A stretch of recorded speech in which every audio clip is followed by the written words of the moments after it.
Bonjour, Jean-Pierre Ruchon du regroupement des ressources alternatives en santé mentale du Québec. Robert Théoret, responsable à l'action politique au regroupement. Donc, l'histoire avec la GID, au début, moi, quand je suis arrivé au regroupement, il y a une quinzaine d'années, on habitait à la même adresse. Mais curieusement, en termes de collaboration, c'était beaucoup moindre que ce que c'est. Et je pense que ce qui nous a valu le fait qu'on soit reproché, c'était vraiment la déclaration commune qu'on a ressortie en 2012. Je pense que le fait qu'on soit très spécialisé, chaque fois qu'on avait un dossier sur les droits, on disait « Ah, ça c'est du ressort de la GID ». Et puis chaque fois qu'on avait un dossier qui concernait plus les pratiques, je pense que la GID disait « Ça c'est du ressort du regroupement ». Et je pense que ce qu'on a appris avec les années, c'est qu'il n'y avait qu'une seule alternative, qu'une seule façon de vivre l'alternative, et c'était à la fois la GID et le regroupement ensemble, et là on est plus fort. Ce qui fait que lors des dernières années, on a pu augmenter nettement notre collaboration.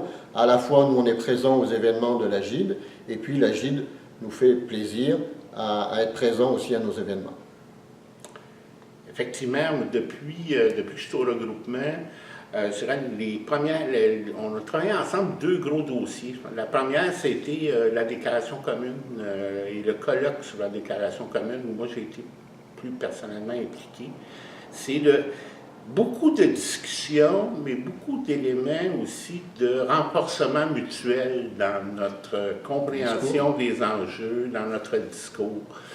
Et plus récemment, quand on a travaillé avec les Auberges du Cœur sur l'organisation du Forum Jeunes et Santé mentale pour un regard différent, on a pu effectivement construire quelque chose, une espèce d'embryon d'actions qui vont se poursuivre dans l'avenir. Tout ça dans une perspective de vraiment, ce qui était peut-être à l'origine même des alternatives en santé mentale, c'est-à-dire la construction d'un mouvement social alternatif en santé mentale. Donc, préoccupé à la fois par les questions de regard critique sur la façon de voir les difficultés émotionnelles, psychiques vécues par les gens, le traitement de la façon qu'on traite les gens, mais surtout, fondamentalement, de quelle façon le faire en respectant les droits fondamentaux des personnes, les droits humains, les droits sociaux des personnes. Et là, on a des points de convergence de plus en plus forts. Je pense que pour l'avenir, on va souhaiter à la GID longue vie, mais on va souhaiter aussi collectivement un renforcement de nos liens, renforcement de nos collaborations.